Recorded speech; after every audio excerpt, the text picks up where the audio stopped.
ada orang ABS yang ngomong ke presiden bahwa enggak Pak, yang keracunan cuma 0,00017%. Dengan menghitung jumlah keracunan dibandingkan dengan jumlah porsi yang sudah diberikan.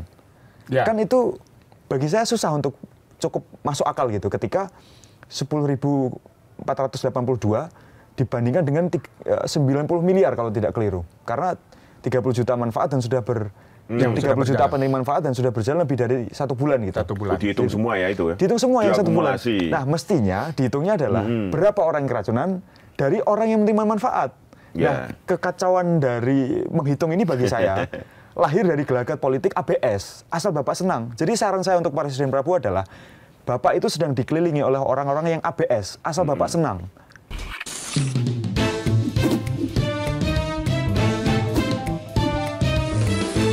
To the point aja. Tujuan utama, kalau kita lihat tujuan utama dari MBG ini adalah untuk mencerdaskan warga bangsa itu sendiri, terutama generasi muda.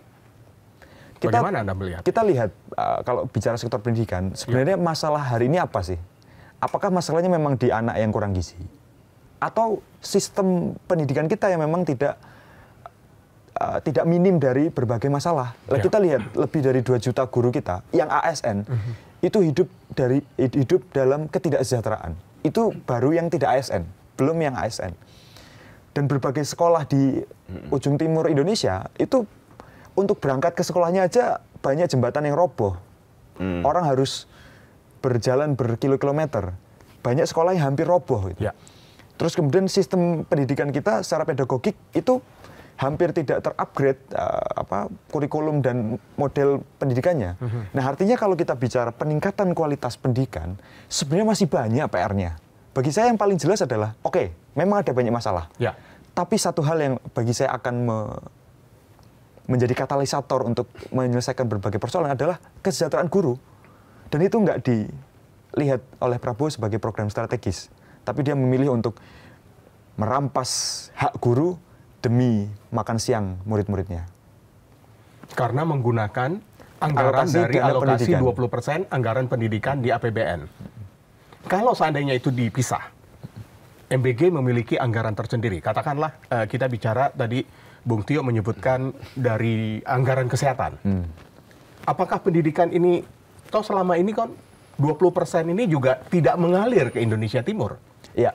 Tentu ada selalu masalah di balik penyusunan APBN kita. Di tahun-tahun sebelumnya memang tidak ada MBG, tapi yang mendominasi alokasi sektor pendidikan adalah pendidikan kedinasan. Nah ini bahkan dihitung per orang itu bisa dapat 2 miliar per tahun, saya lupa 1 sampai 2 miliar per tahun melalui anggaran kedinasan. Artinya memang tidak baru-baru kali ini terjadi. Pendidikan secara umum itu dipandang sebagai prioritas program. Sejak tahun-tahun sebelum ini, kasusnya seperti itu. Ada anggaran pendidikan memang 20%, tapi dominasinya adalah untuk kedinasan. Nah, di Prabowo kedinasan dilepaskan dari alokasi pendidikan itu, tapi ganti pakai MBG yang diklaim. Nah, ini kan bagi saya gelagat yang sama. Seberapa kuat hasil temuan teman-teman mahasiswa, kawan-kawan di mahasiswa ini, terkait ada indikasi permainan politik di situ?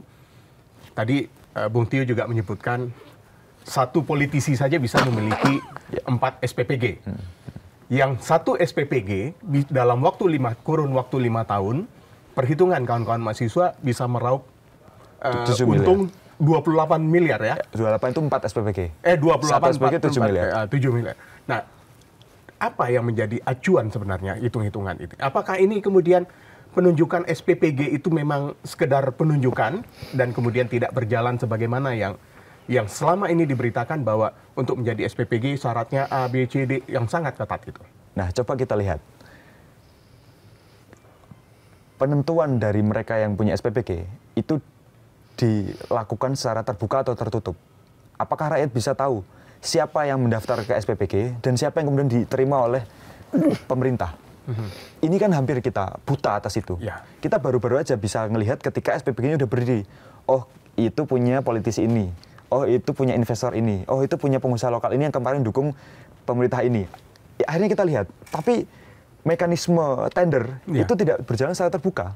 Nah, bagi saya poinnya di sini, setiap ada ketertutupan informasi publik dari pemerintah, maka bisa dipastikan ada kasak kusuk di sana. Kasak kusuk itu apa? Ya konsolidasi politik supaya yang mendukung Prabowo bisa dibagi kue kekuasaan yang bernama SPPG ini. Oke, temuannya. Jadi idealnya adalah dibuka secara umum, terbuka. Bagi kami begini, Gimana idealnya kami kalau- merekomendasikan, Ya. Katakan MBG itu oke lah, kita berpikir MBG bermanfaat lah, gitu ya. Kira-kira pandangan dari mahasiswa gimana? dengan mekanisme seperti ini, melalui SPPG yang dipusatkan Oke. ke daerah-daerah tertentu, maka kans untuk error sebagai sebuah program itu tinggi. Oke. Karena Memang Sultan Hamengkubuwono saja itu mengatakan "Oh, satu yayasan masak 3.000 itu ya nggak mungkin gitu. Oke. Maka kami merekomendasikan sebenarnya ada mekanisme untuk supaya MBG ini dikelola oleh kantin masing-masing sekolah. Karena Oke. pertama, kantin masing-masing sekolah itu pasti sudah terbiasa untuk melayani kebutuhan makan dari siswa-siswa tersebut. Oke.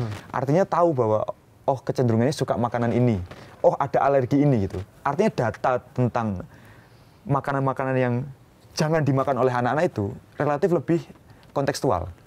Itu yang pertama. Yang kedua, bisa juga ada mekanisme supaya MBG ini sifatnya subsidi kepada orang tua.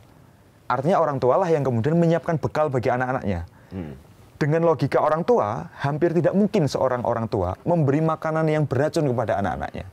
Bagi saya ini pilihan yang ideal. Tapi apakah mungkin? Pertanyaannya kan itu. Ya. Ini tinggal political will. 11.000 SPPG sudah berdiri. Yang masing-masing SPPG minimal butuh 3 miliar untuk membangunnya. Pertanyaannya kan, apakah 3 miliar kali 11.000 itu rela dilepas untuk kemudian dialokasikan melalui subsidi ke orang tua atau ke kantin yang dikelola sekolah? Nah, ini kan tinggal keberanian Presiden Prabowo dalam mengambil keputusan. Apakah Presiden Prabowo akan menjadi macan atau menjadi kucing? Artinya memang ini waktunya untuk dievaluasi gitu. Ya, saya kira 1 tahun ini adalah waktu yang tepat Ya, betul. untuk Prabowo Memang- berendah hati. Iya, karena memang kita akui kita banyak masalah juga ya. Ya. Kita juga ngasih masukan juga. Kenapa tidak melibatkan sekolah atau orang tua di sekolah gitu. Karena ini bukan hal yang mudah ternyata memberi makan ribuan orang dalam satu waktu dengan syarat-syarat yang harus sudah jelaskan di situ. Ya, ya. Ternyata Menunya seperti apa? Menunya seperti apa, harus begini, harus begitu, ternyata memang tidak mudah gitu ya. Dan ini mungkin pengalaman pertama kali ya. Iya, Bagi betul. kita. Bagi kita. Bagi kita Kalau negara pengalaman lain pertama. kan sudah berjalan puluhan tahun, ratusan tahun ya. Iya, Bahkan iya. di Jepang, di negara manapun. Nah oke, itu sih, jadi saatnya dievaluasi. Nanti masukan mahasiswa mungkin disampaikan ya kali ya. Iya. Untuk gimana caranya MBG itu bisa lebih baik, lebih tepat sasaran. Dan memang tidak jadi makan beracun gratis gitu. Poin Walaupun tepat meskipun beracun itu kalau dari dari pemerintah mengatakan sekitar 0,0 sekian persen lah Cara ya, ngitungnya dari jumlah salah. penerima manfaat. cara ngitungnya salah.